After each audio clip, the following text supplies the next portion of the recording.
Yes we are live now. Hello friends, this is Himanshi and welcome to let's learn. तो आज हम एक mock test लगाएंगे child development and pedagogy का। कुछ अच्छे क्वेश्चंस करेंगे और देखिएगा कि आप कितने तैयार हैं। ये क्वेश्चंस आपको बता पाएंगे कि जो टॉपिक्स हैं, जब इनसे क्वेश्चंस पूछे जाते हैं अलग अलग तरह से, तो आप कितने अच्छे से उनको सॉल्व कर पाते हैं। तो स्टार्ट करेंगे। सभी को गुड इवनिंग, नमस्कार, राम राम, सत श्री अकाल, अस्सलाम वालेकुम, what you feel connected with. Start करते हैं। 30 क्वेश्चंस और थोड़ा सा स्पीड में चलेंगे क्योंकि ये मॉक टेस्ट है, पहला ही मॉक टेस्ट है सीडीपी को लेके, क्योंकि हम प्रैक्टिस सेशंस कई सारे कर चुके हैं जिसमें प्रीवियस ईयर ये वो सब मिक्स कर चुके हैं। अब थोड़ा सा मॉक टेस्ट का भी टाइम है कि आप कुछ क्वेश्चंस लगाएं जिसमें थोड़ा आपका दिमाग इधर उधर चले, नए क्वेश्चंस आप देखें और एक दो क्वेश्चंस वो जो रिपीटेडली पूछे जाते हैं उनको भी इंक्लूड किया जाए। तो लाइक शेयर सब्सक्राइब तो होपफुली आपने कर ही दिया होगा। और टेलीग्राम पे आपकी जो पीडीएफ्स हैं वो पेंडिंग है, आई नो। ये भी जल्दी से जल्द मिल जाएंगी इस वीकेंड तक। इसके अलावा अगर मैं बात करती हूँ तो आते हैं पहले ही क्वेश्चन पे। उससे पहले जो भी सीटेट के या D2+B के बैचेस हैं उनमें आप एनरोल कर सकते हैं करियर विल ऐप डाउनलोड करके और वेबसाइट पर जा करके। फाइनली कोर्स जो है आप वेबसाइट से लीजिएगा क्योंकि उसमें आपको डिस्काउंट मिल जाएगा। अब ये क्वेश्चन है अच्छा सा, इसका जवाब आपको फटाफट से देना है और बताना है। देखिएगा क्या पूछा है क्वेश्चन ने। Growth spurts are prominent in hands and legs of early adolescents due to dash development. बताइएगा। डैश विकास के कारण शुरुआती किशोरों के हाथ में, शुरुआती का मतलब बेसिकली पूर्व किशोरावस्था कह लीजिए आप इसको, है ना। पूर्व किशोरों के हाथों और पैरों में विकास की गति प्रमुख होती है। पूर्व मतलब हम कह रहे हैं कि जो अर्ली एडोलेसेंस है, जैसे ही टीनेज जिसको हम कह रहे हैं, या WHO कहता है 10 से 19 वर्ष, जैसे ही उसकी शुरुआत हो रही है किशोरावस्था की, जिसको तनाव एवं तूफान का काल कहा गया है, उसके बारे में कौन सी बात सही है कि जो हैंड्स और लेग्स की जो स्पीड ऑफ ग्रोथ है, वृद्धि, अचानक से जो आपके हाथ और पैर हैं वो बहुत तेजी से बढ़ने लगते हैं ग्रोथ स्पर्ट में। ग्रोथ स्पर्ट को हम कई बार वृद्धि स्फुरण कह देते हैं। तो उसका आपको रीजन बताना है, ऐसा क्यों है, प्रॉक्सिमल है ये, रिवर्स्ड सेफेलोकॉर्डल कहा जाएगा, सेफेलोकॉर्डल कहा जाएगा या सेफेलो कहेंगे इसको। सबने अपनी मर्जी से अलग अलग जवाब इसमें देना शुरू कर दिया है और आप गलत जवाब दे रहे हैं। मजे की बात यह है कि 55% लोग गलत जवाब दे रहे हैं। इसको रिवर्स्ड सेफेलोकॉर्डल यहां कहेंगे। मतलब क्या हुआ कि जो बड़ी मसल्स हैं इस टाइम पे, जो ग्रोथ स्पर्ट का टाइम है, जो ग्रोथ स्पर्ट का टाइम है, मैं अभी बताऊंगी सारी ही चीजें। ग्रोथ स्पर्ट जिसको हम वृद्धि स्फुरण कह रहे हैं कि बच्चे की आप देखते हैं जैसे ही वो टीनेज में जाता है 12 से 18 के बीच में, उसकी हाइट, उसका वेट, उसकी मसल्स में स्ट्रेंथ, हर एक प्रकार से उसके जो सेकेंडरी सेक्सुअल कैरेक्टरिस्टिक्स हैं, प्यूबर्टी हिट करती है, बहुत सारे परिवर्तन हो रहे होते हैं फिजिकली, साइकोलॉजिकली, हर तरह से, सामाजिक रूप से भी। इसीलिए इसको तनाव एवं तूफान का काल कहा है स्टैनली हॉल ने। 12 से 18 क्या है, किशोरावस्था। अब इसमें अगर हम देखें, ग्रोथ स्पर्ट होता है कि अचानक से विस्फोट। आप देखते हैं बच्चा, आप 2 साल पहले मिले थे, बच्चा लग रहा था। मैं अपने भाई की ही अगर बात करूं, पिछले 4 सालों में से जो लास्ट 3 और 2 ईयर्स रहे हैं उसमें वो अचानक से बड़ा दिखने लग गया, जबकि वो एकदम छोटा दिखता था, है ना। तो ये क्या होता है, ग्रोथ स्पर्ट है, क्योंकि जैसे ही टीनेज हिट करेगी, आप अचानक से आपकी जो शरीर की हाइट है, वेट है, वो सब इंक्रीज होना शुरू हो जाएगा। तो ग्रोथ स्पर्ट लड़कियों में अगर हम देखें तो 2 साल पहले होता है, जल्दी ही खत्म होता है। लड़कों में थोड़े लंबे समय तक चलता है। तो लड़कियों के केस में भारत के कॉन्टेक्स्ट में कहा जाता है कि 10 से 13 वर्ष, और लड़कों के केस में जो है ये 12 से 17 तक भी हम इसको मान लेते हैं, या 14 से 17 तक भी कई लोग मानते हैं। 12 से 17, 2 साल बाद लड़कों के केस में शुरू हो रही है। बट ग्रोथ स्पर्ट जो है कि बहुत तेजी से स्फुरण, जो गति बढ़ रही है, शरीर का जो हाइट वेट सब बढ़ रहा है, वो थोड़ा और लंबे समय तक चलता है लड़कों में। लड़कियों में थोड़े कम समय में ये समाप्त हो जाएगा। ठीक, अब ये कहानी है क्या, इसको समझते हैं। देखो, सेफेलोकॉर्डल क्या है, जब आप गर्भ में होते हैं तब भी आपका सर पहले विकसित होता है बच्चे का, बाद में उसका जो बाकी का पार्ट है, धड़ हो चाहे, यानी सर पे पहले कंट्रोल आएगा, स्पाइनल कॉर्ड डेवलप होगी, है ना। ये सारी चीजें हेड टू टो, हेड मतलब सर पे पहले कंट्रोल। बच्चा जब पैदा भी होता है तब भी आप देखते हैं पहले उसका सर पे कंट्रोल। उसका जो सर है वो पूरे शरीर का 1/4 होता है, यानी 25% जो है आपके शरीर का वो आपका सर है। तो आप देखते हैं बच्चे का सर बड़ा नजर आता है, बॉडी आपको फिर भी ऐसी सी लगेगी। तो ये क्या है, हेड टू टो जाता है कि पहले वो सर संभालना सीखेगा, गर्दन संभालना सीखेगा, फिर ये वाला पार्ट, फिर बैठना सीखता है, फिर खड़े होना सीखेगा, फिर चलना सीखेगा। यानी हेड से शरीर, जो सिर है उससे पैर की ओर। यहाँ पे सेफेल का मतलब होता है, ग्रीक में जो ग्रीक लैंग्वेज है, सेफेल का मतलब है ब्रेन आपका, खोपड़ी आपकी। और कॉर्डल क्या है, जो कॉर्ड है, तेल जिसको हम कहते हैं, पूंछ एक तरह से। तो ये सर हो गया आपका खोपड़ी सेफेल और कॉर्डल है जो आपकी पूरी टेल है जिससे आपकी पूरी बॉडी कनेक्टेड है, ठीक, सर से पैर की ओर। अब यहां पे सर का प्रोपोर्शन बड़ा होता है, लेकिन जैसे आप एडोलेसेंस में जाते हैं तो ये जो ग्रोथ स्पर्ट है, इसके कारण, ग्रोथ स्पर्ट के कारण क्या होगा भाई, ग्रोथ स्पर्ट के कारण आपका जो वृद्धि स्फुरण कह लीजिए आप इसको, जो एडोलेसेंस में वृद्धि स्फुरण है, अचानक से हाइट वेट सब बढ़ रहा है, इसमें आपकी जो लॉन्ग मसल्स हैं,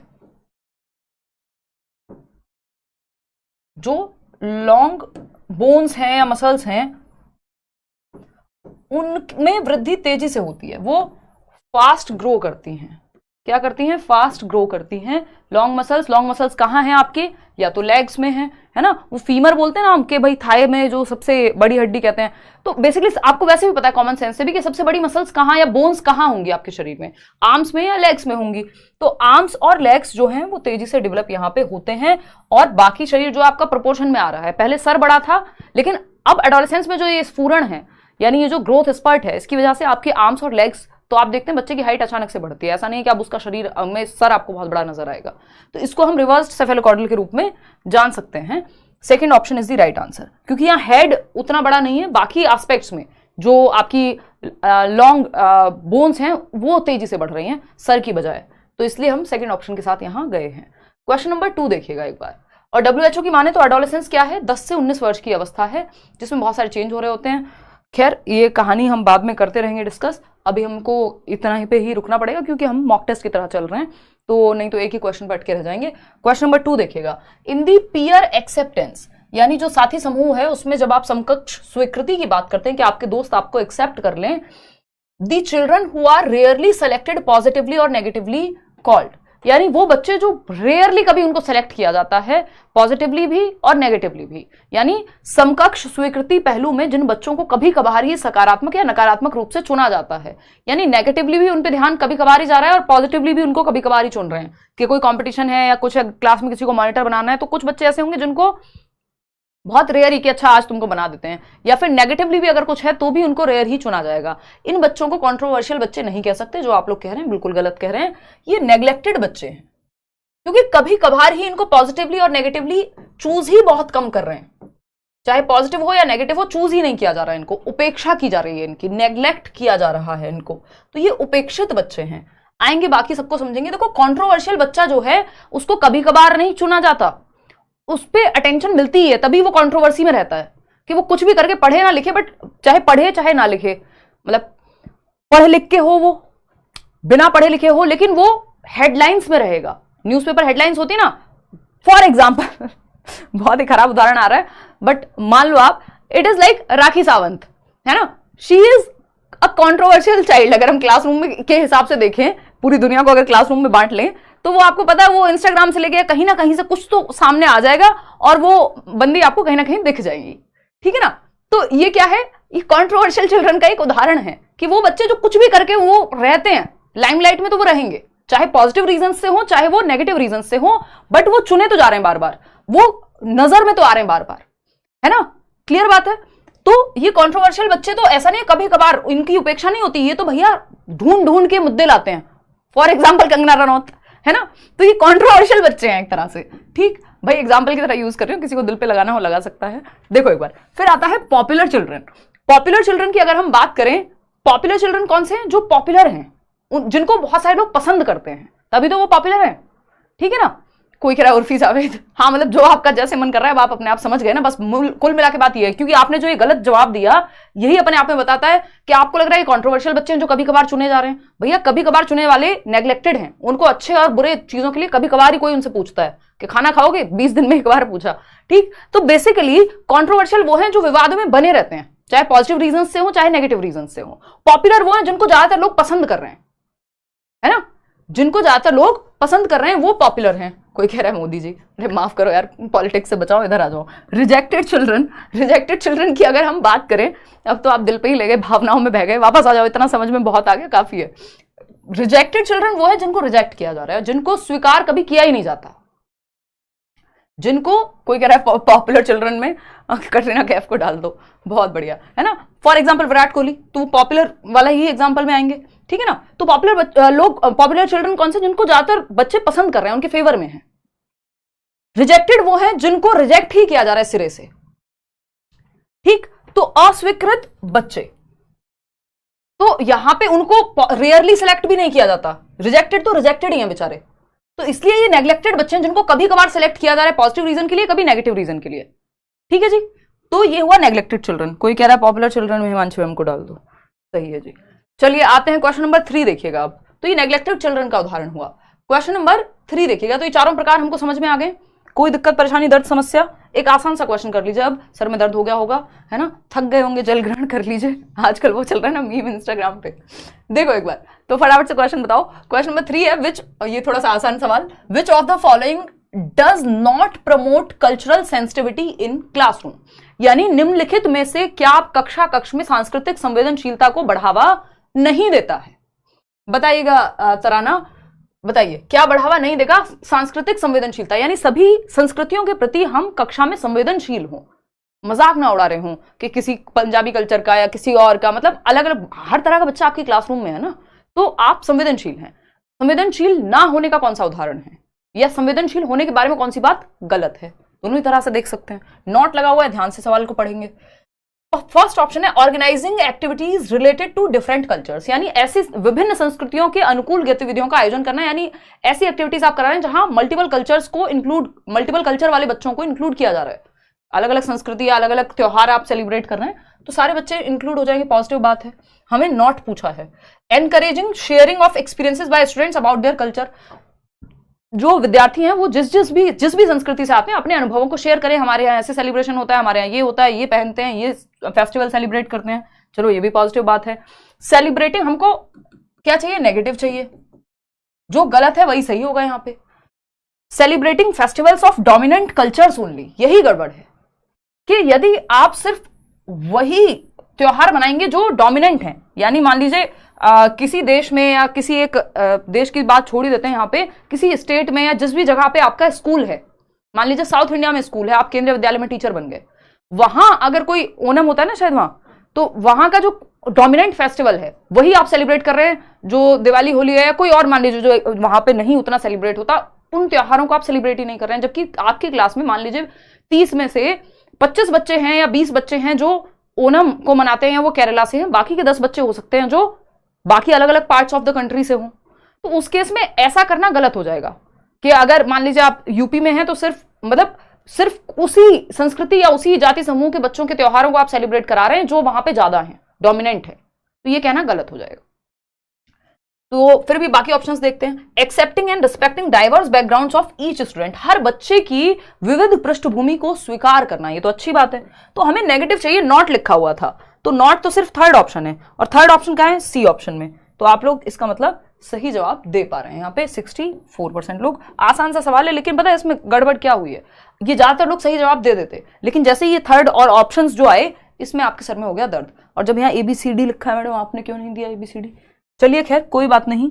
तो फर्स्ट सेकंड थर्ड फोर्थ हो नहीं सकता क्योंकि थर्ड गलत है और बाकी के तीनों सही हैं। जब थर्ड गलत है तो यही सही है, क्योंकि पूछा ही गलत था तो गलत ही सही हो जाएगा, सिंपल बात। कि आप सिर्फ, तो आप कैसे सभी संस्कृति के प्रति संवेदनशील हुए ही नहीं अगर सिर्फ डोमिनेंट कल्चर का ही त्योहार आप सेलिब्रेट करेंगे। क्वेश्चन नंबर 4 देखिएगा। क्वेश्चन नंबर 4 देखिएगा, providing choice and options to students from a range of activities and experiences based on their interests, needs and diversity of learners background follows the principle of, यानी विद्यार्थियों को उनकी अभिरुचि, उनकी जरूरतों, उनके अंदर क्या एप्टीट्यूड है, किस क्षेत्र में वो अच्छा कर सकते हैं, कोई स्पोर्ट्स में, कोई ड्राइंग में, कोई पेंटिंग में, कोई म्यूजिक में, कोई गणित में, तो उनके एप्टीट्यूड को पहचान रहे हैं। परिवेश की विभिन्नताओं को ध्यान में रखकर विविध प्रकार की गतिविधियां करा रहे हैं अलग अलग बच्चों को। ये किसका प्रिंसिपल है? ये प्रिंसिपल ऑफ इंक्लूजन है ना, समावेशन है। एजुकेशन फॉर ऑल, हर बच्चे के लिए शिक्षा, एजुकेशन फॉर ऑल, चाहे वो नॉर्मल बच्चा हो, स्पेशल बच्चा हो, हर बच्चे के लिए। ये लेबलिंग करना गलत बात है, कंपटीशन, एक्सक्लूजन या एक्सक्लूड कर दिया कि 4 बच्चे हैं जो देख नहीं सकते उनको अलग थलग ही कर दिया, ये गलत है। तो inclusion is the right word over here, या जो सिस्टम है वो इंक्लूजन का है। इस पर हमने एक अलग से सेशन अभी लिया था। क्वेश्चन नंबर 5 देखिएगा फटाफट से और बताइएगा। क्वेश्चन नंबर 5 क्या कहता है भाई? Challenges in reading text and comprehending long passages is a challenge for students with, यानी चैलेंज किस में आ रहा है? रीडिंग टेक्स्ट को पढ़ने में, पाठ को पढ़ने में और उसको समझने में जो लंबे पैसेजेस हैं, दिक्कत हो रही है। कौन से प्रकार का विकार है ये? कौन सी लर्निंग डिसेबिलिटी है ये बताइए, फटाफट से जवाब दीजिएगा। आज तो मैंने बैच में भी इवन क्लास नहीं ली है, मैं शाम तक भी थोड़ा सा अच्छा महसूस नहीं कर रही थी, तो अभी ऐसे ही चल रहा है। हालांकि हमारा सिलेबस बहुत ही अंडर कंट्रोल है, खत्म ही हो जाएगा 2-4-6 क्लासेस में, बैच की भी अगर हम बात करें तो टेंशन वाली बात नहीं है। अभी एक आध दिन छुट्टी भी हो तो मैं धीरे धीरे वापस आ गई हूँ ट्रैक पे, समय लगेगा थोड़ा सा तबीयत बिल्कुल ठीक होने में। तो ये डिसलेक्सिया है एग्जैक्टली। डिसकैल्कुलिया तो मैथमेटिक्स में होता है, यहाँ पे रीडिंग की बात हो रही है, तो रीडिंग डिसऑर्डर और पढ़ के समझने की दिक्कत है। हियरिंग इंपेयरमेंट थोड़ी है। डिस्ग्राफिया तो राइटिंग इंपेयरमेंट होता है, लिखने में समस्या। ये पठन वैकल्य है, डिसलेक्सिया है, पढ़ने और लिखने दोनों में समस्या हो सकती है। अगर पढ़ेगा ठीक नहीं तो लिखेगा भी ठीक नहीं। हालांकि मेनली पढ़ने वाली ही समस्या है, जो ईशान अवस्थी तारे जमीन पर वाला बच्चा था।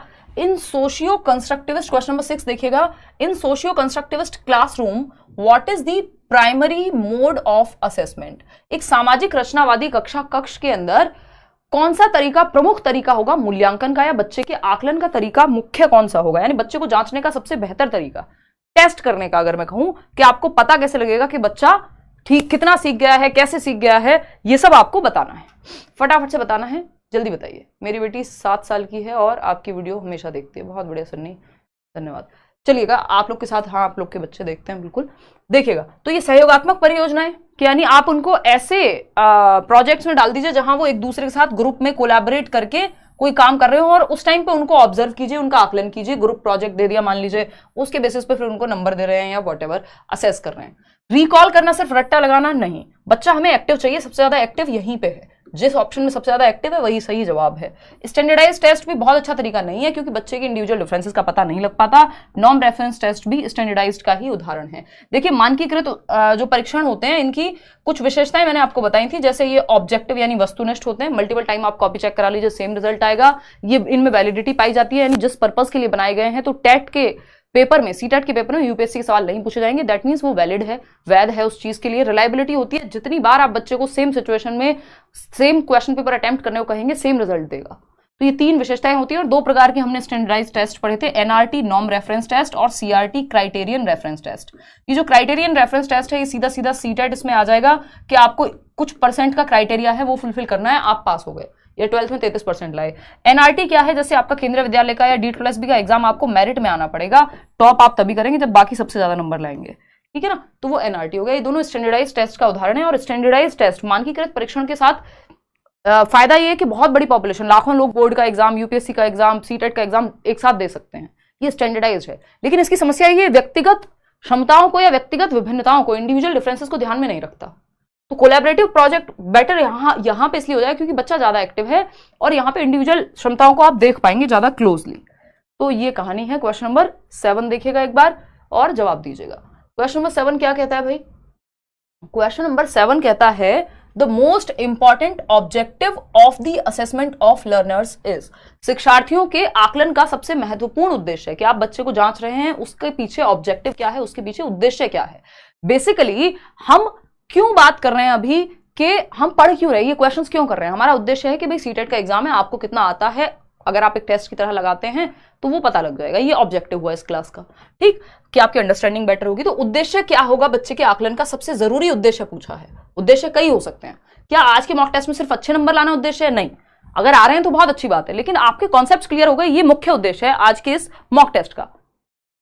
तो यहां पे आपको बच्चों को देखना है, बच्चे की भले की बात कहां हो रही है, वही ऑप्शन बेस्ट है। To reflect on the effectiveness of the pedagogy and modify it to enhance learning, यानी अध्यापन की प्रभावशीलता पर विचार करना। पेडागोजी मतलब टीचिंग मेथड्स कितने अच्छे रहे हैं, उस पे आप विचार कर पाएंगे। इसलिए आप आकलन कर रहे हैं, असेस कर रहे हैं, टेस्ट कर रहे हैं बच्चे को, और मेथड्स में मॉडिफिकेशन की कहां जरूरत है, चेंज की कहां जरूरत है, वो आपको पता लग जाएगा। तो यही फर्स्ट ऑप्शन हमें अच्छा लग रहा है, फिर भी बाकी के ऑप्शन पढ़ेंगे। To complete one of the task assign to teacher, सिर्फ काम को पूरा करना ये कोई बहुत अच्छा तरीका नहीं है आकलन का, या कोई उद्देश्य नहीं है।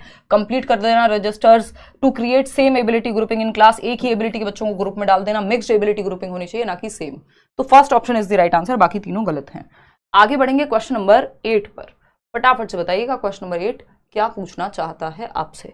Teachers in a primary classroom should learn personal voice the talk to ourselves that guides our thinking and behaviour. एक प्राथमिक कक्षा कक्ष में शिक्षिकाओं को व्यक्तिगत वाक, खुद से बातचीत जो हमारी सोच और व्यवहार का मार्गदर्शन करती है, उसको क्या करना चाहिए। हमारी मतलब बच्चे की, तो बच्चे की सोच को दिशा देने वाली जो पर्सनल टॉक है या पर्सनल वॉइस है, उसका क्या करना चाहिए, जिसको हम दूसरे भाषा में प्राइवेट टॉक कह सकते हैं, जिसकी बात किसने की है, वाइगॉस्की ने की है। इसको हम सेल्फ टॉक भी कह सकते हैं कि एक बच्चा है जो खुद से बात करते हो। कब से कब तक होती है, 3 से 6 वर्ष के बीच में ये पाई जाती है। खुद से बात करना यानी बच्चा खुद को डायरेक्ट कर रहा है, तो इसको प्रमोट करना है, शुड बी एनकरेज्ड। ये पॉजिटिव है क्योंकि बच्चे के सेल्फ रेगुलेशन, सेल्फ डायरेक्शन, उसको दिशा मिलती है खुद से बात करके। अरे ये वाला नहीं, ये वाला आंसर सही होगा। जब आप खुद से बात कर रहे होते हैं, आप खुद को दिशा दे रहे होते हैं। ठीक, तो सही इसमें आपने जवाब दिया। डिस्करेज, प्रोहिबिट, पनिश कर देंगे, नहीं। तो फर्स्ट ऑप्शन सही है। इसमें बच्चा एक्टिव है, खुद से बात करते हुए, और जो एक्टिव है तो उसको तो प्रमोट करेंगे। क्वेश्चन नंबर 9 देखिएगा एक बार। ये क्या कहता है भाई, क्वेश्चन नंबर 9 ये कहता है the process of teaching and learning for students of differing abilities in the same class is referred to as. यानी एक ही कक्षा में अलग अलग क्षमताओं वाले विद्यार्थियों की सीखने सिखाने की प्रक्रिया क्या कहलाती है। यानी डिफरिंग एबिलिटीज, एक बच्चा है जो मैथ्स में बहुत अच्छा है, दूसरा बच्चा है जो बहुत ही मीडियोकर है मैथ्स में, या तीसरा बच्चा है जो इंग्लिश में बहुत अच्छा है। तो अलग अलग क्षमताओं वाले बच्चे होंगे, सेम एबिलिटी नहीं होगी ना। क्लास में डिफरेंट बच्चे हैं, डिफरेंट एबिलिटी होगी। ठीक है ना, क्लियर बात है। कोई कह रहा है आपको देखकर पढ़ने की एनर्जी चौगुनी हो जाती है। लव फ्रॉम कल्पी, बहुत बढ़िया, थैंक यू रोहिणी। देखिएगा, तो मुझे भी जब मैं डिस्कशन करने आती हूँ तो मेरी एनर्जी भी 4 गुना ही हो जाती है, उससे पहले मुझे मौत आई हुई होती है। आई मीन बिल्कुल कि हाय रे, बिल्कुल तबियत सही नहीं है, एनर्जी डाउन है, ये है वो है। बट जो है आप लोग के साथ जुड़ करके फिर एनर्जी आ जाती है। चलो देखते हैं। Teaching and learning for students of differing abilities in the same class. Different ability के बच्चे सेम क्लास में पढ़ रहे हैं, इनको कैसे देखेंगे, कैसे पढ़ाएंगे। डिफरेंशिएटेड इंस्ट्रक्शन कहेंगे, स्टैंडर्डाइज्ड, स्टिमुलेशन, कंडीशनिंग, ये सब नेगेटिव वर्ड्स हैं कि उद्दीपन है, कोई ऐसा थोड़ी कोई लालच दे करके हम बात कर रहे हैं। मानकीकृत निर्देशन, मानकीकृत तो सबके लिए सेम फॉर ऑल हो जाएगा, जबकि हमें निर्देशन मानकीकृत नहीं, डिफरेंशिएटेड चाहिए, फ्लेक्सिबल चाहिए, ये तो रिजिड होता है। डिफरेंशिएटेड इंस्ट्रक्शन, डिफरेंट एबिलिटी के बच्चों को डिफरेंट तरीके से, डिफरेंट मेथड्स का यूज करके विभेदी निर्देशन दे रहे हैं। ये एक चाइल्ड सेंटर्ड क्लासरूम का उदाहरण है कि ये स्ट्रेटजी बेहतर रहेगी। डिफरेंट नीड्स को और लेवल्स के बच्चे एक क्लास में पढ़ रहे हैं और हम उनको सिखा पा रहे हैं। क्वेश्चन नंबर 10 देखिएगा। क्वेश्चन नंबर 10 क्या कहता है भाई, in a primary classroom the teachers should dash private speech और self talk that guides thinking and action. Again एक और क्वेश्चन सेल्फ टॉक को लेकर के, फटाफट से बताइएगा। प्राथमिक कक्षा में शिक्षकों को निजी भाषण यानी आत्मचर्चा, खुद से जो बात कर रहे हैं, चाहिए और सोच और कार्यवाही का मार्गदर्शन करना चाहिए। क्या करें हम सेल्फ टॉक को बढ़ावा देना है, प्राइवेट स्पीच, निज वाक को एनकरेज करना है। यही बात तो दूसरे क्वेश्चन में दूसरे तरीके से पूछी थी। इग्नोर, डिसमिस नहीं भाई, बच्चा खुद को डायरेक्शन दे रहा है। जब वो ये कह रहा है नहीं ये वाला बॉक्स नहीं, ये लगेगा इसमें, अरे ये वाला क्वेश्चन गलत कर दिया, हिमांशी ने तो ऐसे बताया था। जब आप पेपर में खुद से बात कर रहे हैं तो आप खुद को डायरेक्शन दे रहे हैं। और ये होती शुरुआत इसकी 3 से 6 वर्ष की उम्र में है, प्राइवेट स्पीच की। वाइगॉस्की ने 3 प्रकार की स्पीच बताई है, फटाफट से मैं बता देती हूँ। एक है सोशल स्पीच, जब आप लोगों से आसपास के बात करना सीखते हैं पहली बार, अराउंड 2 ईयर्स की एज के अराउंड, 2 साल के अराउंड।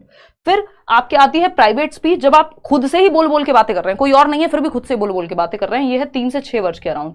फिर आती है साइलेंट इनर स्पीच, अब आप मन में ही बातें कर लेते हैं, बोलने की जरूरत भी नहीं है बाहर, ये है 6+ ईयर्स की बात। तो ये तीनों रहती हैं लाइफ लॉन्ग, ऐसा नहीं है कि ये प्राइवेट स्पीच आई तो सोशल स्पीच चली गई। सामाजिक वाक, जब आप समाज में बातचीत करना शुरू कर देते हैं, 2 साल की उम्र तक आ जाती है ये बात, 2 सेंटेंस को जोड़ के एक नया वाक्य बनाना शुरू कर देंगे।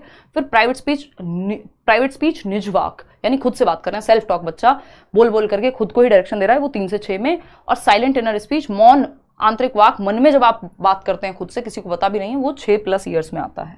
तो ये 3 प्रकार की स्पीच हैं जो वाइगॉस्की ने दी है। क्वेश्चन नंबर 11 देखिएगा और बताइएगा फटाफट से। क्वेश्चन नंबर 11 क्या कहता है, seeing the role of boys, यानी लड़कों का रोल देखते हुए, एट होम यानी घर पे, एंड इन दी सोसाइटी, तो घर पे और समाज में जब लड़कों का रोल देखा एक बच्चे मोहित ने, Mohit refused to play the role of a girl in a programme organised in the school. Mohit ने मना कर दिया, भैया मैं एक गर्ल की भूमिका, एक लड़की की भूमिका एक स्कूल के प्ले में, एक स्कूल के नाटक में नहीं निभाऊंगा, क्योंकि मैंने देखा है कि लड़कों का तो रोल अलग है समाज में, पापा थोड़ी कभी खाना बनाते हैं, पापा थोड़ी ना ये बोलते हैं। तो ये क्या हुआ, उसने देखा जो समाज में है, सोसाइटी में और घर पे जो उसने रोल देखा बॉयज का, वो उसमें फिट नहीं हो पा रहा था, और उसने एक प्ले के अंदर, एक नाटक के अंदर एक लड़की का रोल प्ले करने से मना कर दिया, saying that because he is a boy he will not wear a girl's dress. It shows what? यानी ये क्या दर्शाता है कि वो तो लड़का है और वो लड़की वाली ड्रेस नहीं पहनेगा, सब उसका मजाक उड़ा सकते हैं, 70 चीजें हो सकती हैं। तो मोहित ने घर व समाज में, कहां देखा ये उसने, घर व समाज में लड़कों की भूमिका को देखते हुए स्कूल में आयोजित एक कार्यक्रम में लड़की की भूमिका को यह कहकर निभाने से इनकार कर दिया कि वह एक लड़का है, इसलिए वह लड़की की ड्रेस नहीं पहनेगा। It shows what Mohan is showing what. अपने व्यवहार में मोहन क्या शो कर रहा है या मोहित क्या शो कर रहा है, ये आपको बताना है। फटाफट से बताइए, जवाब दीजिए। फोर्थ ऑप्शन 54% लोग कह रहे हैं, जो कि सही भी है। बाकी के 46% लोग गलत जवाब क्यों दे रहे हैं? ये जेंडर रोल फ्लेक्सिबिलिटी कहां है? अगर फ्लेक्सिबिलिटी होती तो मोहित कहता कोई बात नहीं, कपड़े तो हैं यार और मेरे को एक्ट ही तो करना है, क्या दिक्कत है? तो फ्लेक्सिबिलिटी तो है ही नहीं। फ्लेक्सिबल रोल देखा होता तो अगर उसने जनरली ये देखा होता कि हाँ कोई बात नहीं, आजकल जैसे जितने यूनिसेक्स कपड़े आ गए हैं कि वही टी शर्ट महिलाएं भी पहन सकती हैं, पुरुष भी पहन सकते हैं, है ना, 70 चीजें, शूज आ गए हैं, घड़ियां, पता नहीं कितनी चीजें हैं। तो ये जेंडर रोल फ्लेक्सिबिलिटी को दर्शाती है। पहले शायद इतना नहीं था, तो फ्लेक्सिबिलिटी देखी होती तो वो मना ही नहीं करता, तो ये तो होगा नहीं। जेंडर इक्वालिटी, इक्वालिटी कहां है इसमें? बराबरी कहां है? क्या वो कुछ कम हो जाएगा अगर वो एक रोल प्ले कर लेगा एक नाटक में जो उसको एक टास्क मिला है, तो कुछ इनइक्वालिटी क्रिएट हो जाएगी? नहीं, तो इक्वालिटी तो यहां है ही नहीं, हो ही नहीं रही। मोबिलिटी, गतिशीलता है, कुछ चेंज आ रहा है? नहीं आ रहा। ये जेंडर टाइपिंग है। जेंडर टाइपिंग क्या होती है? लैंगिक प्रारूपण कह लीजिए आप इसको, प्रारूपण के समाज ने टाइप कर दिया है आपके दिमाग में, जेंडर रोल की टाइपिंग कर दी है कि लड़के तो छोटे बाल रखेंगे, लड़कियां तो बड़े बाल रखेंगी, ये वाला हेस्ट मेहंदी लगाएंगी, लड़के नहीं लगाएंगे, या इस तरह के कपड़े पहनेंगे। तो ये क्या है? टाइपिंग हो गई है आपके अंदर। अब आपको लगता है अगर कोई लड़की छोटे बाल रख रही है तो कोई ऐसा व्यक्ति जिसकी जेंडर रोल टाइपिंग इतनी ज्यादा रिजिड हो गई है, उसके दिमाग में स्टीरियोटाइप बन गई है वो चीज, तो वो कहेगा अरे ये तो लड़कों के जैसे बाल रखती हैं, है ना। तो ये क्या हो गया? ये स्टीरियोटाइप की तरफ चली गई, धीरे धीरे टाइपिंग होकर के वो स्टीरियोटाइप की तरफ चली ही जाती है, ठीक है ना। तो ये जेंडर रोल टाइपिंग को दर्शा रहा है बच्चा, कि उसके दिमाग में तो यही रोल टाइप हुआ है ना, बैठ गया है उसके दिमाग में। क्वेश्चन नंबर 12 देखिएगा। क्वेश्चन नंबर 12 ये क्या कहता है भाई? विच of the following type of, अब अगर यहां टाइपिंग होता ही नहीं तो हमें स्टीरियोटाइप के साथ जाना पड़ता फिर, क्योंकि उसके दिमाग में वो बैठ गया है, लेकिन यहां टाइपिंग का ऑप्शन था और वो बेटर ऑप्शन है इस क्वेश्चन के लिए, इसलिए स्टीरियोटाइप इन्होंने दिया भी नहीं। विच of the following type of intelligence was described bye Harvard gardener. ये 4 प्रकार हैं बुद्धि के, इनमें से कौन से प्रकार की बात हार्वर्ड गार्डनर ने अपने बहुबुद्धि सिद्धांत यानी मल्टीपल इंटेलिजेंस की थ्योरी में दी थी? 1983 में हार्वर्ड गार्डनर की एक बुक आई थी फ्रेम्स ऑफ माइंड करके, जिसमें 7 प्रकार की बुद्धि की बात उन्होंने की। हालांकि आज के समय में वो 8 है एज पर एनसीईआरटी भी, और आपको उन 8 प्रकार में से कौन सा एक प्रकार यहां मौजूद है उस ऑप्शन को चूज कर लेना है, ठीक। इन पे हम क्वेश्चंस कर चुके हैं अलग से भी। तो अगर मैं बात करूं, और गार्डनर ने कहा आईक्यू टेस्ट उतना महत्वपूर्ण नहीं है, बच्चे अलग अलग प्रकार से बुद्धिमान हो सकते हैं, इसीलिए कई प्रकार के बुद्धि के टाइप इन्होंने दिए हैं। बात ठीक है नहीं? 69% लोग कह रहे हैं लिंग्विस्टिक इंटेलिजेंस, बिल्कुल सही बात है। भाषिक बुद्धि या भाषाई बुद्धि की बात गार्डनर ने की है। वो लोग जो राइटर्स हैं, वो लोग जो इवन पोइट्स हैं, वो लोग जो नॉवेल्स लिख रहे हैं, या जिनकी भाषा पे अच्छी पकड़ है, भाषा को प्रोड्यूस करने से लेकर के और उसको मतलब स्पोकन लैंग्वेज हो चाहे वो रिटन लैंग्वेज हो, तो भाषा पे पकड़ है अच्छी, तो हम ये कहेंगे वो लिंग्विस्टिक इंटेलिजेंस रखते हैं, है ना। तो इसका एक बहुत ही आसान सा उदाहरण अगर आप कहेंगे तो चेतन भगत ले लीजिए, या जितने भी हमारे राइटर्स रहे हैं, अगर आप बहुत अच्छे प्रेमचंद की अगर हम बात करें तो उनमें लिंग्विस्टिक इंटेलिजेंस पाई जाएगी। जेनरिक इंटेलिजेंस की उन्होंने कोई बात नहीं की कि एक जनरल इंटेलिजेंस होती है वही हर जगह काम करती है, नहीं, इनसे पहले लोग बात कर रहे थे, वो इन्होंने नहीं की। और जनरल और स्पेसिफिक की बात चार्ल्स स्पीयरमैन ने की है। फिजिकल इंटेलिजेंस की उन्होंने कोई बात नहीं की, वो काइंस्थेटिक इंटेलिजेंस है जिसकी उन्होंने काइंस्थेटिक भी नहीं है, बॉडीली काइंस्थेटिक जिसको हम कहते हैं, शारीरिक गतिक बुद्धि, वो अलग है। इसका मतलब ये ओवरऑल शारीरिक बुद्धि नहीं है, कोई फिजिकल कोई भौतिक वो वाली बुद्धि की बात यहाँ नहीं हुई। तो B option is the right answer. Question number 13 देखिएगा, ये क्या कहता है फटाफट से देखेंगे। Question number 13, which of the following attitude is best suited to positive group dynamics within the classroom. यानी कक्षा में सकारात्मक समूह की सक्रियता के लिए निम्नलिखित में से कौन सा रवैया रुख सर्वाधिक उपयुक्त है। यानी ग्रुप डायनामिक पॉजिटिव हो, यानी बच्चा ग्रुप में पॉजिटिवली सीख पाए, इसके लिए कौन सा एक रवैया सही है कि बच्चे ग्रुप में। OMR शीट डाल दीजिए, टेलीग्राम पे डाल देंगे, प्रगति लाल पीले मत हो, है ना, ऐसे ही डाल देंगे, कोई बात नहीं, डाल देंगे। जैसे ही सारी वो सब डालेंगे तो मैंने प्रीवियसली भी डाली हुई होगी, दोबारा डाल दूंगी मैं। एग्जैक्ट वही सीटेट की जो OMR शीट है, शेयर ही हमने शुरू करना किया है, एग्जैक्ट सीटेट वाली। ये नहीं है पता चले आप SSC के गोले भर रहे हैं, वो जरा जरा से होते हैं, सीटेट के थोड़े डिफरेंट होते हैं। कक्षा में सकारात्मक समूह की सक्रियता के लिए, और हमने बैच में तो इवन मॉक टेस्ट में लगा के दे भी दी है, वो देखना एक बार। तो कक्षा में सकारात्मक समूह, एक पॉजिटिव ग्रुप बने क्लासरूम में, इसके लिए कौन सा एक डायनेमिक बेटर है, पॉजिटिव है। Laying down strict external rules prohibiting group interaction, अगर ग्रुप में इंटरेक्शन ही नहीं होगा, बच्चे आपस में बात ही नहीं करेंगे, इतना स्ट्रिक्ट रूल हो जाएगा तो फायदा क्या है, वो कौन सा पॉजिटिव ग्रुप डायनेमिक हुआ। Dividing the class into permanent ability grouping, permanent ability grouping नहीं, सब groups for functioning, mixed ability grouping कभी कभार कर सकते हैं, अलग अलग चीज के लिए अलग अलग ग्रुप बना दिया, परमानेंटली आपने डाल दिया, वो गलत है। Encouraging all students in class to dialogue and collaborate for problem solving, simple फंडा है, बच्चा जहां सबसे ज्यादा एक्टिव है वही ऑप्शन सही है। तो समस्या समाधान के लिए आप बच्चों को बातचीत करने के लिए, डिस्कशन डिबेट के लिए अपॉर्चुनिटी दे रहे हैं, अवसर दे रहे हैं, आगे बढ़ा रहे हैं।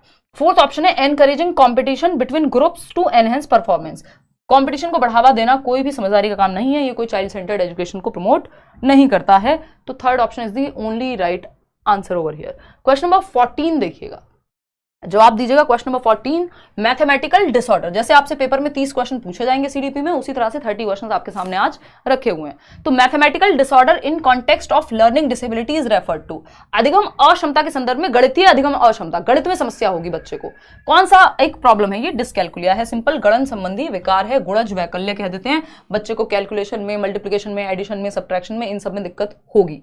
डिस्प्रेक्सिया तो मोटर स्किल्स वाला होता है, पेन पकड़ने में, चलने फिरने में, टाई लगाने में, शू लेसेस जूते के फीते बांधने में। डिसलेक्सिया रीडिंग डिसऑर्डर है, डिस्ग्राफिया राइटिंग है ना।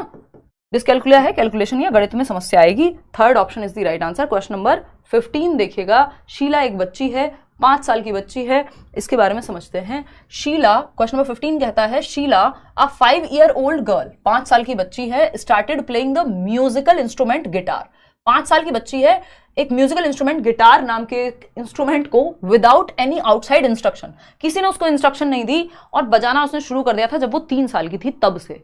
This talent would characterises her as a, इसका एक और उदाहरण मेरे दिमाग में आ रहा है। आपने अगर शकुंतला देवी मूवी देखी है तो वो मैथमेटिक्स में अपने आप में बहुत ही गिफ्टेड चाइल्ड रही, बहुत क्या मतलब गिफ्टेड चाइल्ड रही, और उनको किसी ने उस तरह से सिखाया नहीं, और आपने मूवी में भी अगर देखा हो उनके फादर कोई कैलकुलेशन कर रहे होते हैं और वो फटाक से बता देती हैं।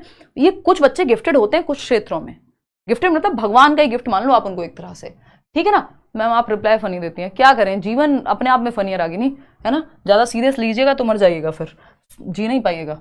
खैर आइए एक बार समझते हैं कहानी, लिटरली मत लिया करो मेरी बातों को, ये मैं मजाक में कहती हूँ। देखिएगा, स्लो लर्नर है भाई, 3 साल की उम्र में गिटार बजाना सीख लिया बिना किसी के सिखाए, ये स्लो है, ये धीमे सीख रहे हैं, ये जरूरत से ज्यादा तेज है। चाइल्ड विद लो आईक्यू कहां से तेज होगा इस बच्चे का जो इतनी तेजी से सीख रहा है, क्यों हम अज्यूम कर लें ये बच्चा गिफ्टेड है, ठीक है ना। ऑटिस्टिक है नहीं, ऑटिस्टिक बच्चा रेपिटेटिव एक्शन करता है, बार बार रिपीट करता है सेम चीज को, कम्युनिकेशन में दिक्कत होती है। ये बच्चा प्रतिभाशाली है, किसी एक क्षेत्र में इसके अंदर प्रतिभा है। गिफ्टेड 3 प्रकार के होते हैं, एक वो जिनका आईक्यू ज्यादा होता है, इनको इंटेलेक्चुअली ब्राइट कहते हैं, 130+ आईक्यू है मान लीजिए, वो भी गिफ्टेड है, पढ़ने में बहुत अच्छा होगा एकेडमिक्स में। दूसरा प्रकार है टैलेंटेड है बच्चा, जैसे कोई विशेष टैलेंट है, जैसे ये बच्ची जो है शीला, इसमें गिटार बजाने का टैलेंट है बचपन से ही, है ना, अगर थोड़ी सी भी ट्रेनिंग मिल जाएगी तो बहुत अच्छा करेगी। तीसरा है कोई क्रिएटिव बच्चा, कुछ नया, कुछ नोबल बनाना, कोई पेंटिंग ऐसी बनाना, कुछ डिफरेंट, कुछ नया करना। तो ये गिफ्टेड बच्चों में 3 प्रकार होते हैं। गिफ्टेड बच्चे जो है जनरली क्या होते हैं, डाइवर्जेंट थिंकर्स होते हैं, ओपन एंडेड सोच रखते हैं, हायर ऑर्डर थिंकिंग स्किल्स होती हैं इनके अंदर। क्वेश्चन नंबर 16 देखना फटाफट से, अ टीचर एनकरेजेस हिज और her students to make concept maps. Concept map समझते हो, याद रखने के लिए आसानी हो जाती है, जैसे आप फ्लो चार्ट वगैरह बनाते हो तो एक कॉन्सेप्ट से रिलेटेड जो भी सब टॉपिक्स होते हैं आप एक मैप बना करके उसको समझते हैं कि ये इससे रिलेटेड है, ये इससे। After teaching a topic this would be helpful in, concept map बनाने को यानी संप्रत्यात्मक। मैम आप भी तो गिफ्टेड हो, थैंक यू अंशुल, कभी घमंड नहीं किया यार, टैलेंट बहुत है।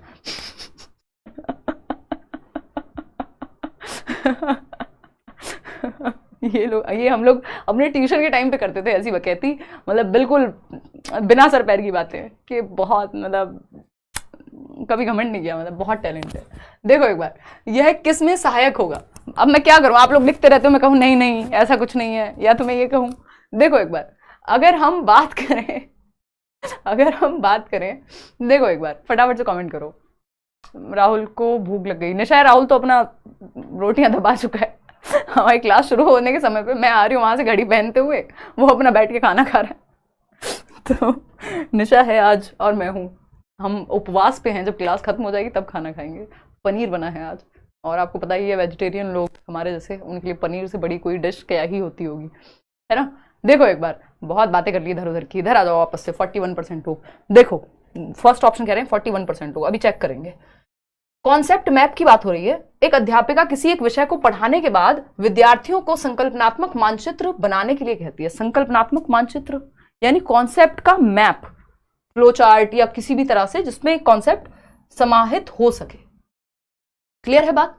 तो इससे क्या होगा? Conducting formative assessment. हाँ भाई, बच्चा पेन पेपर टेस्ट ना देकर के कोई एक्टिविटी कर रहा है तो ये फॉर्मेटिव एफए है, रचनात्मक तरीका है, क्रिएटिव तरीका है आकलन का, सही है। Testing the capability of students to summarise the main points. भाई मुख्य बिंदु को समराइज कर पाया बच्चा या नहीं उस कॉन्सेप्ट के? बिल्कुल सही बात है, पता लग जाएगा वो बना पा रहा है या नहीं, कि हमने आज क्या क्या पढ़ा तो उसने मैप बना के बता दिया। Developing rubrics to evaluate the level of the students. Rubrics होते हैं एक सेट स्टैंडर्ड डेवलप हो जाएगा, एक गाइड डेवलप हो जाएगा कि बच्चा अगर इतने % बना पा रहा है तो इसका मतलब इतने % उसकी जानकारी है। तो एक गाइड, एक पैमाना होता है रूब्रिक बच्चे को जांचने का, तो वो भी डेवलप होगा इससे। Testing the artistic ability. ये आर्टिस्टिक एबिलिटी टेस्ट करने के लिए नहीं है, आर्टिस्टिक एबिलिटी के लिए कोई ड्राइंग, पेंटिंग कुछ भी काम दिया जा सकता था। Artistic ability is not the right word over here. तो फर्स्ट, सेकंड और थर्ड जो है यहां सही उत्तर हो जाएगा। क्लियर है बात? आगे बढ़ेंगे। क्वेश्चन नंबर 17 को देखिएगा, क्या कहता है ये, फटाफट से बताइएगा। थोड़ा सा क्या है ये लेंदी क्वेश्चन है, चलिए कोई नहीं, बताइए।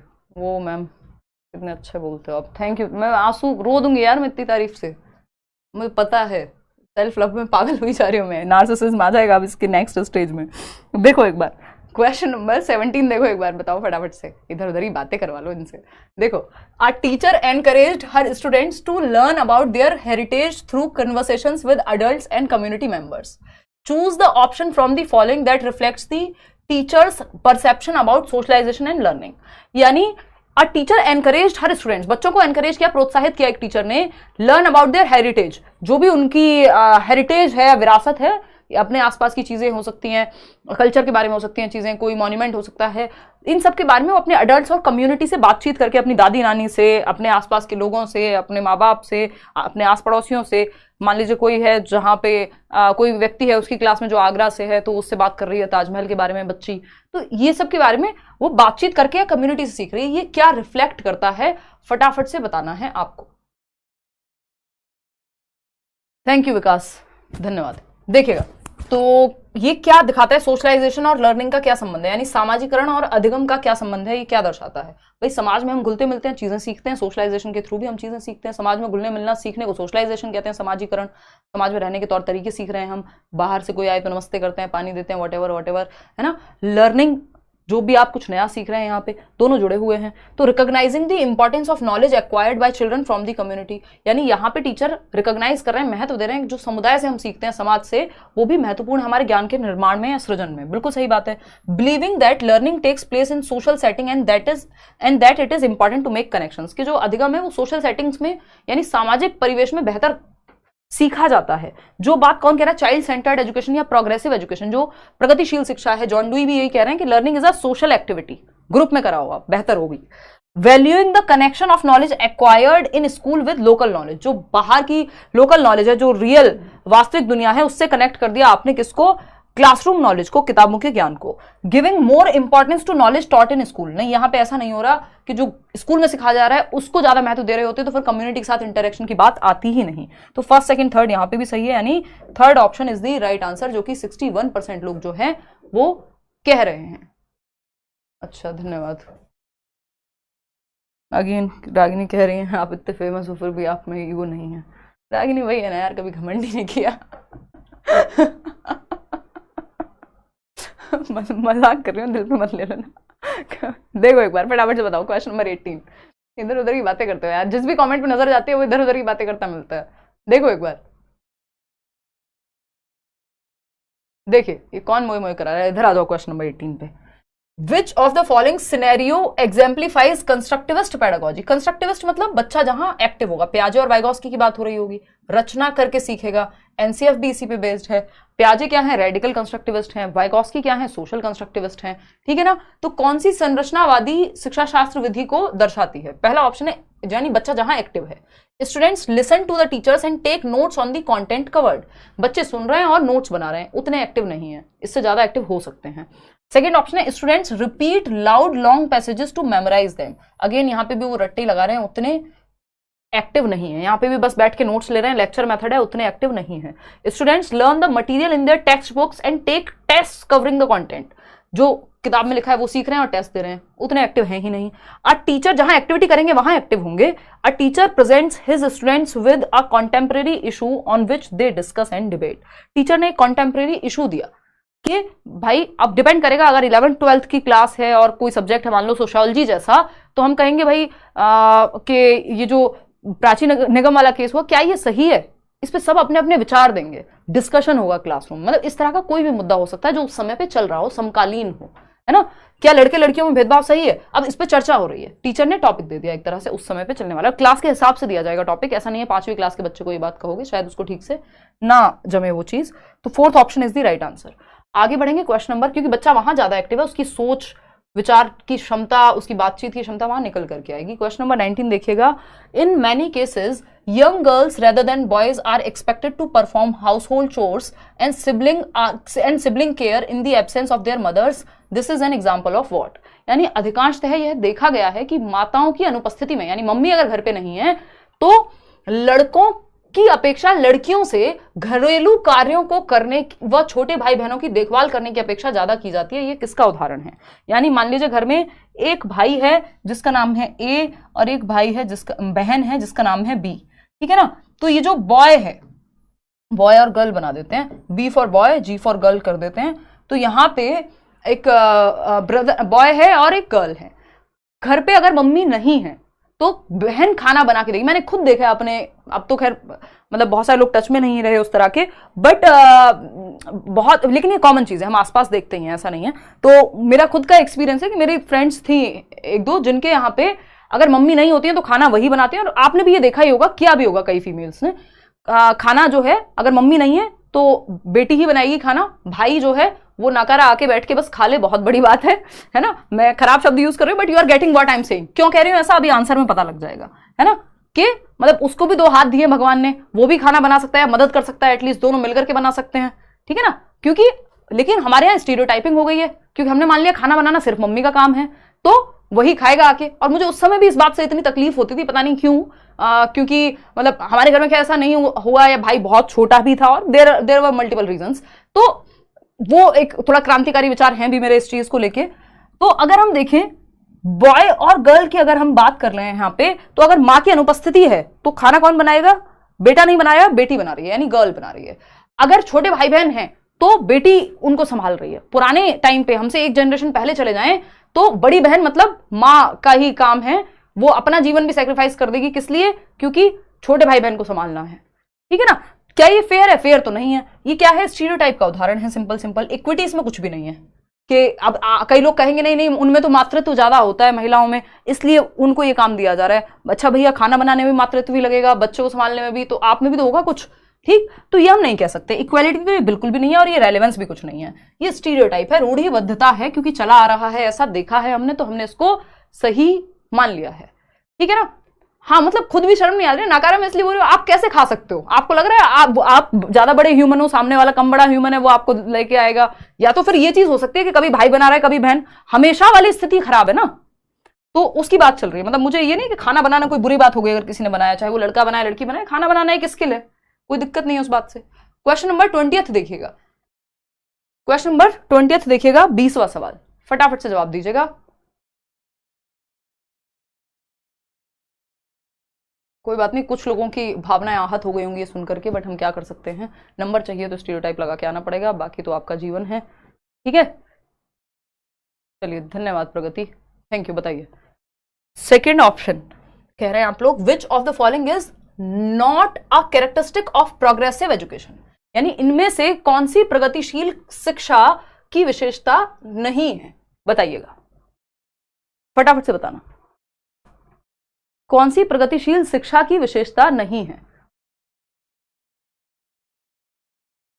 Focus on continuous and comprehensive evaluation, यानी सतत एवं व्यापक मूल्यांकन पर बल दीजिए, ये विशेषता नहीं है। नहीं, प्रोग्रेसिव एजुकेशन तो कहेगी भाई हर एक पक्ष में होलिस्टिक आकलन हो, जो सीसीई कहता ही है, सर्वांगीण रूप से जांचिए आप करिकुलर और को करिकुलर दोनों एस्पेक्ट को। हमें नॉट चाहिए, एनकरेजिंग रोट मेमोराइजेशन, रटने की बात तो आपका प्रोग्रेसिव एजुकेशन जो कि चाइल्ड सेंटर्ड है, प्रगतिशील कक्षा है, वो तो नहीं कहेगा कि रट के याद कराइए। कोलैबोरेटिव बेटर है, लाइफ लॉन्ग लर्निंग हो रही है बेटर है, लेकिन सेकंड ऑप्शन गलत है, जो गलत है वही सही है क्योंकि पूछा ही गलत है। चलिए खैर आगे बढ़ते हैं क्वेश्चन नंबर 21 पे। 21वां सवाल क्या कहता है देखते हैं फटाफट से। हाँ कराएंगे भाई, मैथ्स के पेडागोजी के भी कुछ सेशन कराएंगे, एसएसटी के भी कराएंगे। Which of the following statements about, तबियत धीरे धीरे सुधर रही है, which of the following statements about language and thought is correct from a Vygotskian perspective. Vygotsky के परिप्रेक्ष्य से भाषा और विचार के बारे में, लैंग्वेज एंड थॉट के बारे में, भाषा एवं विचार के बारे में कौन सी बात सही है वाइगॉस्की के अनुसार।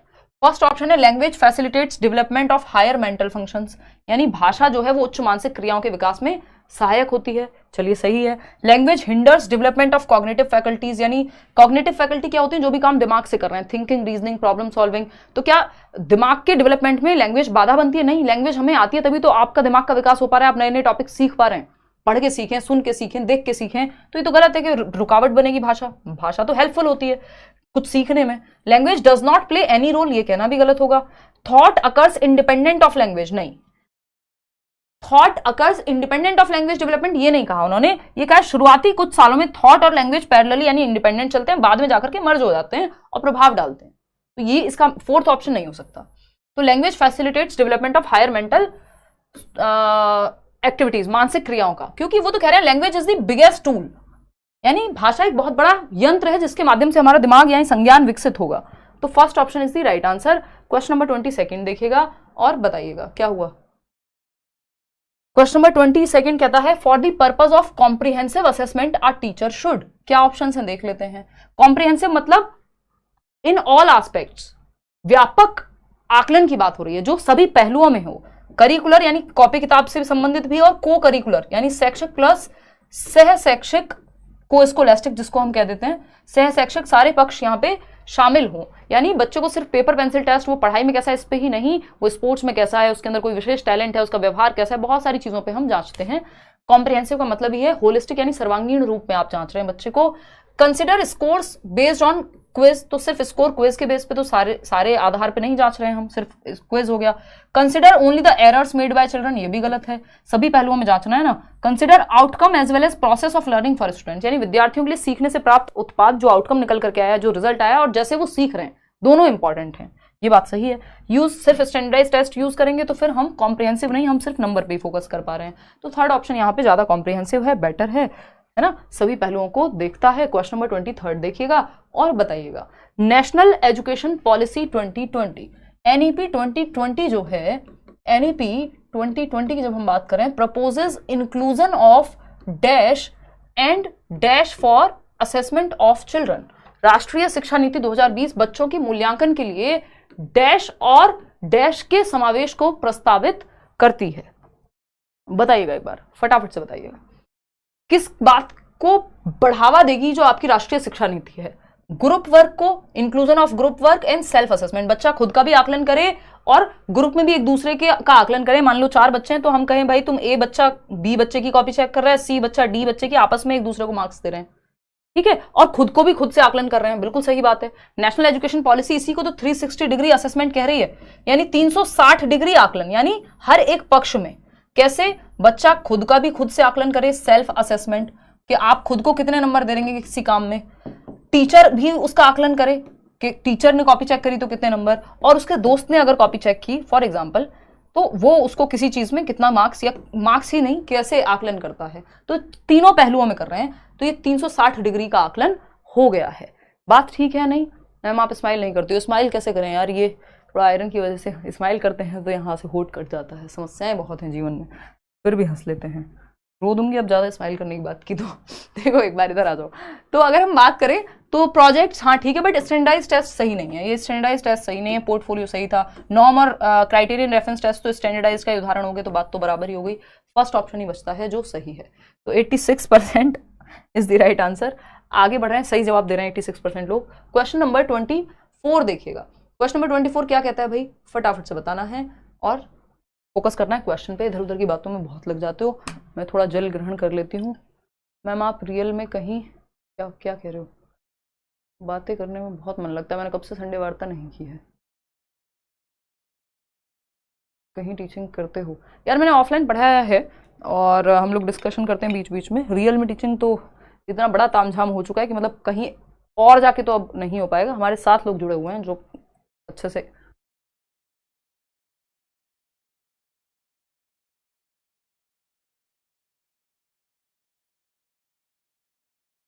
हैं रियल में। यहाँ पे क्या हम मजाक कर रहे हैं? आप लोग आते हैं ऑफलाइन, हम फ्री क्लासेस भी देते हैं एट टाइम्स। और इस साल जो है एक ऑफलाइन छोटा सा बैच निकालने का पूरा पूरा प्लान है, काम चल रहा है ऑफिस पे। तो वो बिल्कुल बस ऐसे ही मन की शांति के लिए होगा कि मन लगा रहे। अदरवाइज टीचर्स हमारे साथ बहुत सारे हैं, करियर बिल पे आप देख ही पा रहे हैं। चलिएगा, तो थर्ड ऑप्शन कह रहे हैं 54% लोग। देखिए, responding to Heinz dilemma, Ruhi says stealing the drug is wrong under any circumstances because it is wrong to steal. According to Lawrence Kohlberg's theory of moral development, Ruhi is at what stage? Heinz दुविधा। Heinz एक व्यक्ति है जिसकी दुविधा, Kohlberg के नैतिक विकास के सिद्धांत में एक कहानी है कि उसकी वाइफ की डेथ होने वाली होती है, या तो वो चोरी कर ले या फिर वाइफ को मरने दे। दो ही रास्ते हैं जिसमें से वो एक रास्ता चूज करता है, चोरी कर लेता है दवाई की और वाइफ की जान बचा लेता है। लेकिन एक बच्ची है रूही, रूही कह रही है कि अपनी प्रतिक्रिया देते हुए कि दवाई की चोरी किसी भी परिस्थिति में करना गलत बात है, क्योंकि चोरी करना जो है वो गलत बात होता है। तो रूही कौन से स्तर पे है? थर्ड ऑप्शन 58% लोग कह रहे हैं। अब बताओ इसमें भी आप लोग ज्यादा आंसर क्यों नहीं दे पा रहे हो? 26% लोगों को लग रहा है फर्स्ट ऑप्शन है। क्यों लग रहा है भाई ऐसा? पेपर 1 पेपर 2 सबके लिए भाई सिलेबस सेम होता है, लेवल लगभग सेम ही होता है अगर आप पढ़ के समझ पा रहे हैं तो। कई बार उल्टा हो जाता है, कुछ क्वेश्चन आसान हो जाते हैं पेपर 1 में, कुछ क्वेश्चन 2 में और वाइस वर्सा। तो इसको इस तरह से मत बांटा करो। प्री कन्वेंशनल लेवल है ये, प्री कन्वेंशनल में फर्क नहीं पड़ता रूही को क्या सही है क्या गलत है। अगर पनिशमेंट ना मिले तो सही हो जाएगी चोरी, तो वो तो बात ही नहीं है। प्री कन्वेंशनल यानी पहला स्तर, पूर्व पारंपरिक, परंपराओं से पहले है ना ये, तो सही और गलत यहाँ कुछ नहीं है। जिस चीज से डांट पड़े वो काम गलत है और इसलिए आज्ञा मानते हो क्योंकि डांट ना पड़े। Pre conventional level personal reward orientation, यहाँ पे रिवॉर्ड की तो बात ही नहीं हो रही, मुझे क्या मिलेगा, रूही ने ये तो कहा ही नहीं। कन्वेंशनल लेवल है यानी परंपराओं के आधार पर ही तो हम सही गलत कह रहे हैं। और लॉ एंड ऑर्डर की स्थिति है कि रूल्स को ब्रेक नहीं किया जा सकता, किसी भी परिस्थिति में रूल्स को तोड़ना गलत बात है। रूल्स आर रूल्स, वो फ्लेक्सिबल नहीं है, वो रिजिड होते हैं। ये फोर्थ स्टेज है और सेकेंड लेवल है। पोस्ट कन्वेंशनल तो ये नहीं है, क्योंकि पोस्ट कन्वेंशनल में ऐसा नहीं होगा। अगर किसी की जान वो झूठ जो किसी की जान बचाने के लिए झूठ बोला जाए, झूठ नहीं होता। ये पोस्ट कन्वेंशनल में सोशल कॉन्ट्रैक्ट में ही आएगा, फिफ्थ स्टेज जो यहाँ पे दी हुई है। तो ये कहना यहाँ पे गलत होगा। आप कौन सी क्रीम लगा दो, पढ़ लो यार, कैसी बातें कर रहे हो, मुंह धोए हुए 2 दिन हो जाते हैं। आ जाओ इधर, तबीयत खराब है, इनको क्रीम पे फोकस करना है, बताएंगे एक दिन। क्वेश्चन नंबर 25, जब पेपर क्लियर हो जाएगा तब बताएंगे, इंटरव्यू देने आओगे ना नौकरी लेके और सीटेट क्लियर करके, तब सब बताएंगे। क्रीम, शैम्पू, लिपस्टिक और क्या होता है, काजल, बताओ तुम, मेकअप की दुकान हाईलाइनर, देखो एक बार तो हाईलाइटर क्या होता है? हाईलाइटर, अच्छा वो जो चमकते हैं ऐसे गाल, वाह वो है क्या? तुम रख के गई हो, लिया कुछ नहीं है, मेरा कोई इस्तेमाल नहीं हुआ है उसका। हाँ आ जाओ इधर, देखते हैं, खैर समझते हैं कहानी क्या है। इससे पहले मैं और निशा यहाँ एकदम दिक्कत में आ जाए। डांट भी कितने प्यार से लगाते हो, फिर मैं रो दूंगी यार ऐसे करोगे तो। क्वेश्चन नंबर 25 देखो, Lev Vygotsky refer to the difference between, oh God sorry, देखो एक बार, लेव वाइगोस्की, ज्यादा तारीफ मत किया, अगर छींक आ गई ना। Lev Vygotsky referred to the difference between what a child can do on his own and what can be accomplished with some assistance as। फटाफट से जवाब दीजिएगा, तारीफ हजम नहीं होती हमको। देखिएगा, बालिका स्वयं से क्या कर सकती है और क्या कुछ सहायता द्वारा कर सकती है, यानी निशा को अगर कुछ हेल्प मिल जाए तो वो क्या कर सकती है और अकेले क्या कर सकती है, इसके बीच के डिफरेंस को क्या कहेंगे वाइगोस्की की भाषा में? तो the difference between what you can do independently, यानी स्वतंत्र रूप से जो आप खुद से कर सकते हैं, और जो किसी की सहायता से कर सकते हैं। यानी खुद से आप सीडीपी में 15 नंबर ला सकते थे, सहायता आपको थोड़ी सी मिल गई, लेट्स लर्न पे कुछ सेशंस अटेंड कर लिया, आप 30 नंबर ला पा रहे हैं, ऐसा होता है, या 22 ला पा रहे थे आप 29 ला पा रहे हैं। तो इसको जोन ऑफ प्रॉक्सिमल डेवलपमेंट कहेंगे। इस डिफरेंस को, उस दायरे में आपको मदद मिली है जिस दायरे में प्रॉक्सिमिटी थी, संभावना थी आपके विकास की, आगे बढ़ने की, समीपस्थ विकास के क्षेत्र में। इस हेल्प को स्कैफ फोल्डिंग कहेंगे। अडेप्टेशन और इंटेलिजेंस का यहाँ कोई काम नहीं है, ये वाइगोस्की के अनुसार जो है बातें की गई हैं। क्वेश्चन नंबर 26 देखिएगा, क्वेश्चन नंबर 26 क्या कहता है? What does interpersonal intelligence in Howard Gardner's theory of multiple intelligences mean? Interpersonal intelligence यानी बहुबुद्धि के सिद्धांत में अंतर्वैयक्तिक बुद्धि का क्या मतलब है? 2 क्वेश्चन आराम से आ जाते हैं गार्डनर पे, 3-4 क्वेश्चन कई बार वाइगॉस्की पे भी आ जाते हैं, तो उसी हिसाब से डाले हुए हैं, ये मत सोचना एक ही क्वेश्चन आएगा, आने लगे हैं। देख रहे हैं, एक बार समझते हैं। Ability to discriminate complex inner feelings and to use them to guide one's own behaviour. Own behaviour intrapersonal है, इंटर नहीं है। इंटर मतलब 2 या 2 से अधिक लोगों की बात हो रही है, अदर्स की बात हो रही है ना। इंटरपर्सनल यानी अदर्स, दूसरों को समझना, दूसरे के मोटिवेशन, दूसरे के इमोशंस, दूसरों के मोटिव्स, इन सबको समझना, वो है इंटरपर्सनल। एबिलिटी टू, जैसे चुनाव में सारे पॉलिटिशियंस को पता होता है आपको क्या चाहिए, किस बात पे वोट मिलेगी, वो इंटरपर्सनल इंटेलिजेंस है उनकी एक तरह से। इंट्रा है खुद को समझना। Ability to detect and respond appropriately to the moods, temperaments, motivations and intentions of others, यानी दूसरों के मूड, उनकी मोटिवेशन, उनके मूड्स को, उनके टेम्परामेंट को, किसका क्या मिजाज है, कब पापा से फोन मांगना है, कब प्यार से बात करनी है, फिर वो खुद ही सामने से कहते हैं बेटा क्या चाहिए बता दो। तो ये इंटरपर्सनल इंटेलिजेंस है जो आपके अंदर भी है ना। तो कुछ लोगों में ज्यादा होती है। आगे बढ़ेंगे। Ability to use the body skilfully, ये बॉडीली काइंस्थेटिक है कि आप बॉडी को, जैसे जिम्नास्ट हैं या कोई भी, मान लीजिए विराट कोहली हैं या फिर कोई भी अगर एथलीट हैं तो बॉडीली काइंस्थेटिक होंगे, या डांसर्स हैं मान लीजिए। Ability to perceive the visual spatial world, ये आपका विजुअल क्या बोलते हैं इसको, स्पेशल इंटेलिजेंस हो जाएगा कि जो कार्टोग्राफर्स हैं, जो नक्शे बनाते हैं, गूगल मैप वाली दीदी अगर एग्जिस्ट करती तो उनमें क्या होती, यही वाली इंटेलिजेंस होती, क्या कहेंगे इसको, स्पेशल इंटेलिजेंस। तो यहाँ पे इंटरपर्सनल है, अदर्स को समझना, उनकी मोटिवेशन को समझना। सेकंड, दूसरों के मनोभाव स्वभाव को समझना। क्वेश्चन नंबर 27 देखिएगा, फटाफट से जवाब दीजिएगा। ये कहता है pedagogical strategy of reciprocal teaching is based on, पारस्परिक अध्यापन या शिक्षण की जो संकल्पना है वो कौन से पेडागोजिकल पर्सपेक्टिव की एक स्ट्रेटेजी है। देखना एक बार, रेसिप्रोकल टीचिंग यानी टीचर बच्चे को सिखाता है और बच्चा टीचर को, मतलब दोनों एक दूसरे को प्रभावित करते हैं, है ना, आपस में एक दूसरे को प्रभावित करते हैं।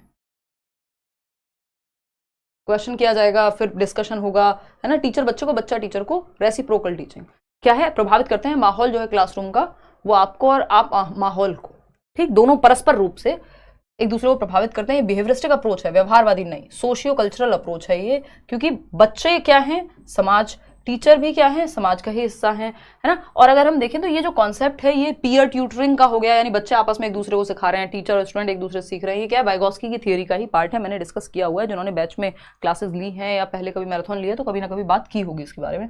इन्फॉर्मेशन प्रोसेसिंग, गार्डनर, ये कुछ नहीं होगा। Second option is the right answer. 63% लोग जवाब दे भी पा रहे हैं। 2-3 सवाल और हैं, फिर हमारा पनीर हमारा इंतजार कर रहा है और आपका बिस्तर यानी नींद के लिए आप चले जाएंगे। क्वेश्चन नंबर 28 देखिए, प्याजे को हम कैसे भूल सकते हैं, फटाफट से बताइए। क्वेश्चन नंबर 28, कोई कह रहा है आप किसको वोट दोगे। देखो ये लंबी कहानी है, इसमें हम चर्चा अभी नहीं करना चाहते हैं और अभी कुछ कहना भी नहीं चाहते हैं। बाकी वोटिंग जो है हो चुकी है दिल्ली में 25 तारीख को, तो 25 को ही थी ना, हाँ।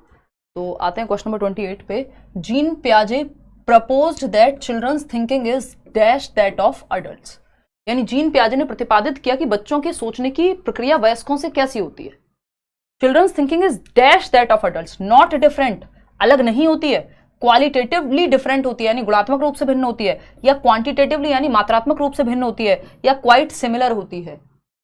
उन्होंने कहा किसी चीज में सिमिलर है किसी में नहीं है, मतलब कैसे डिफरेंट तो है लेकिन कैसे, क्वालिटेटिवली, गुणात्मकता में अंतर है ना, काइंड में डिफरेंट है, अमाउंट सेम है, बच्चा भी उतना ही सोच रहा है और आप भी, क्वांटिटी तो सेम है, क्वांटिटी में डिफरेंट नहीं है, तो क्वाइट सिमिलर नॉट डिफरेंट ये सब नहीं चलेगा। Second option is the only right answer. वो कह रहे हैं बच्चा भी उतनी मात्रा में सोच रहा है, आपके दिमाग में 4 थॉट आ रहे हैं, बच्चे के में भी आ रहे हैं, आपके दिमाग में आ रहे हैं मेरी गर्लफ्रेंड छोड़ के चली गई, नौकरी नहीं मिल रही, हाय रे ये हो गया, शादी कैसे होगी, फलाना, और बच्चे के दिमाग में आ रहा है ये खिलौना टूट गया, मम्मी डांटेंगी, दूध बिखर गया, खाना नहीं मिला, यानी उसके थॉट्स का काइंड, प्रकार अलग है, क्वालिटी अलग है, गुणात्मकता अलग है, मात्रा उसके दिमाग में भी, थॉट्स उसके दिमाग में भी आ रहे हैं, इसलिए गुणात्मक रूप से क्वालिटेटिवली डिफरेंट है, नॉट क्वांटिटेटिवली, क्वांटिटी डिफरेंट नहीं है।